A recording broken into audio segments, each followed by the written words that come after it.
God, we wait for your light. Guide us to your way of peace. May our darkness disappear. From all sorrow may we find release. Shine upon us like the morning sun rising in the eastern sky. Shine upon us, may the radiance of your love and comfort fill our lives. God, we wait for your light. Guide us to your way of peace. May our darkness disappear. From all sorrow may we find release. Shine upon us like the morning sun rising in the eastern sky.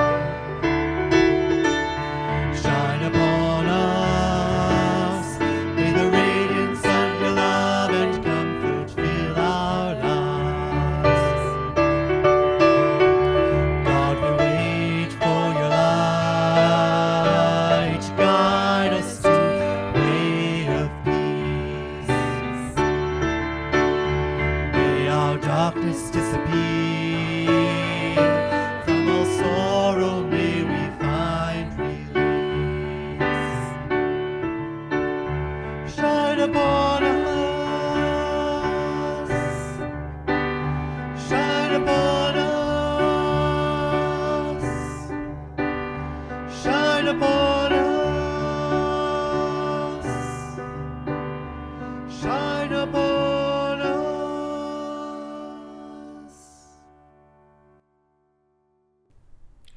Hello and welcome to this time of reflection for the week of January the 28th through until February the 3rd. Here we are entering into a new month in this relatively new year of 2022. I want to begin by acknowledging that I'm here in my office at the church, which is located on the traditional and unceded territory of the Coast Salish people, the Squamish, the Musqueam, and the Tsleil-Waututh nations. I am grateful to the Coast Salish people who have stewarded this land for time immemorial. And this is a beautiful corner of the world, and I'm grateful for their reverence for this land and for what I have been taught about reverence for the land from the Indigenous people that live here. It feels important to me this week to say again that we make that acknowledgement every time we gather in this place as part of our commitment to the process of truth and reconciliation in this country.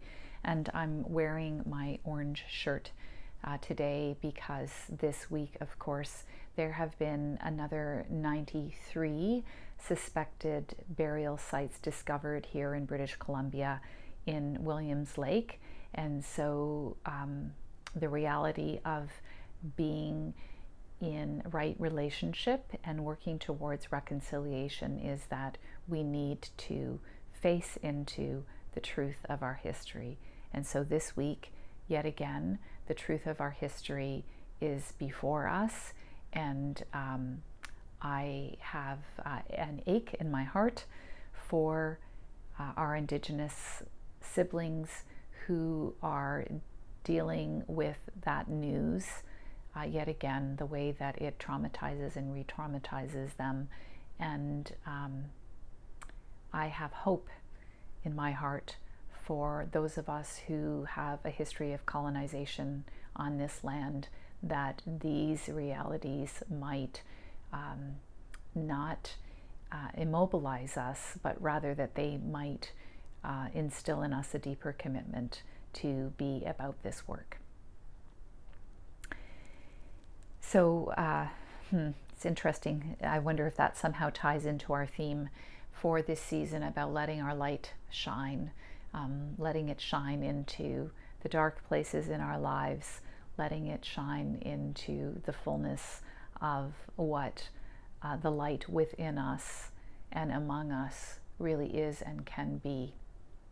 This week, our theme is Sing a New Song, moved by music. And in a moment, I'll be sharing the words of Psalm 40 that speak about singing a new song. But for now, let's light this Christ candle to remind us of the great light that has come into the world at the beginning of time and made manifest in the birth of the one we call the Christ, the birth that we have just recently celebrated. And in this season of Epiphany, this light that we are appropriating more deeply in our lives as we seek its guidance on a way that we are traveling forward through these times. So I want to share with you Nan Merrill's translation of Psalm 40 from her book, Psalms for Praying, because it really is a beautiful translation. And I invite you to listen for a word or a phrase that resonates with you. I waited patiently for the beloved, who came to me and heard my cry. Loved raised me from the pits of despair, out of confusion and fear, and set my feet upon a rock, making my steps secure. There is a new song in my mouth, a song of praise to the beloved. Many will see and rejoice and put their trust in love. Blessed are those who make love their home, who do not turn to the proud, to those who follow false idols. You have increased, O beloved, your wondrous deeds and your thoughts towards us. None can compare with you. Were we to proclaim and tell of your saving grace, it could not be measured. Sacrifice and offering are not your desire for us, for you have opened our heart's ear. Burnt offerings are not required. Let us cry out, yes, I come. In the book it is written of me, I delight to abandon myself into your hands, O my beloved, for you are the heart of my heart. I tell the glad news of love's way to all who will listen. Yes, I raise my voice with praise and acclamation. I tell of love's saving grace within my heart. I speak of love's faithfulness and healing power. I do not conceal your steadfast love and truth from all whom I meet.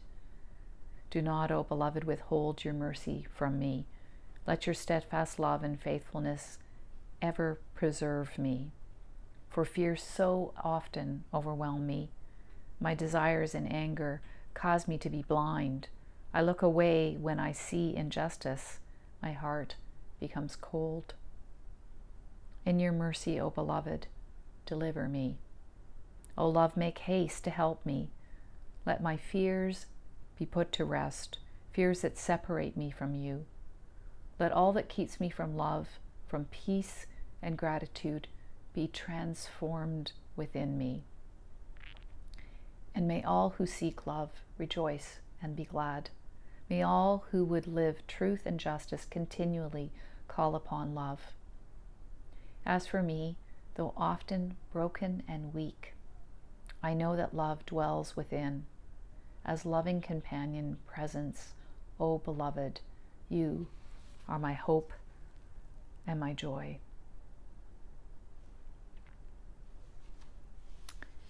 One of the things that really speaks to me in this psalm is the way that it vacillates between hope and despair. So there's this waiting at the beginning and this deliverance from the pit and a song of celebration because of that. And then by the time the psalm reaches its conclusion or approaches its conclusion, there's a sense that the writer is back in the pit again. And it speaks to me both of the way that life can be that for us. Sometimes we're in a pit of despair. Sometimes life is incredibly challenging for us, and it feels like we're in a pit. And sometimes we're out the other end and we've been delivered and we're singing that new song. And I think it's always the case, no matter what, that some of us are in the pit and some of us are out of the pit. And so this call to be able to sing a new song when we're out of the pit, and the call to sing that song to the folks who are in the pit, kind of have this this rhythm and flow to them that says to me, we're never all in the same place at the same time, although it kind of feels to me that a lot of us are feeling like we're in the pit right now. It's been really helpful for me, therefore, because I've been feeling that kind of downness and relentlessness of COVID-19 and the restrictions that it continues to place on us. It's been really helpful for me to have people witness to me about the light that's returning. Have you noticed that the days are getting longer? No, actually I haven't noticed. So thank you for holding that up for me. We need each other. We need the community to be for one another the light, and we need to sing songs to one another that help us in and out of those times when we're feeling despair. So I'm kind of curious about what song you are singing right now. Maybe you're singing a heartbreaking country song of longing because that's how you feel.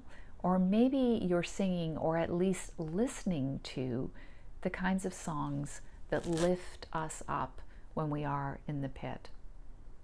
Maybe you're singing a song of deliverance for having been delivered from the pit of despair. I wonder what songs you are singing right now, and maybe just what songs you're listening to. What songs are lifting you up during this time? And if it hasn't occurred to you to listen to a song to lift you up, I wonder what song you've sung in the past or someone has sung to you that might lift you up. Interestingly enough, I was listening to the radio this morning, to talk radio, and they were talking about the music that people have been living or listening to during the pandemic.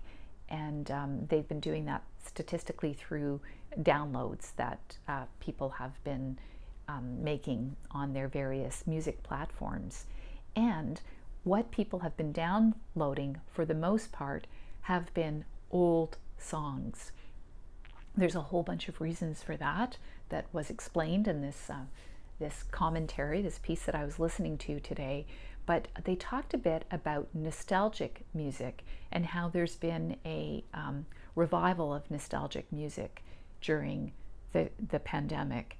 And I think that's because when we're in this difficult place, it's like our hearts and our souls need to sing something that is recognizable to us. There's a soothing that happens when we hearken back to better days, really, to better times. And I know I've done that myself. A friend of mine put on music from the 80s this summer, and it was just what my heart needed. So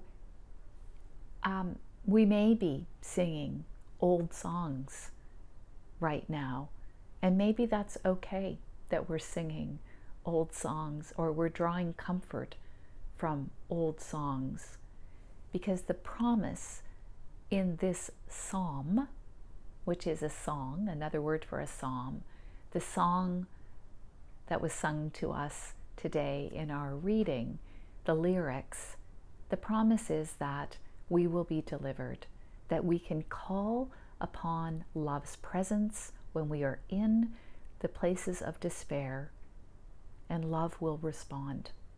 Love will be there for us.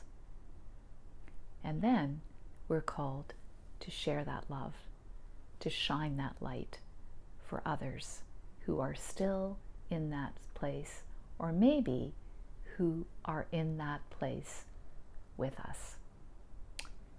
May it be so for all of us this week. Blessings. Amen.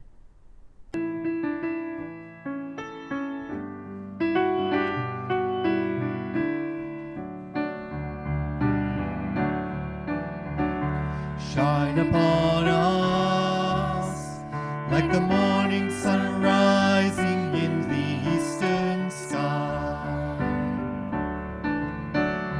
Shine upon us, may the radiance of your love and comfort fill our lives.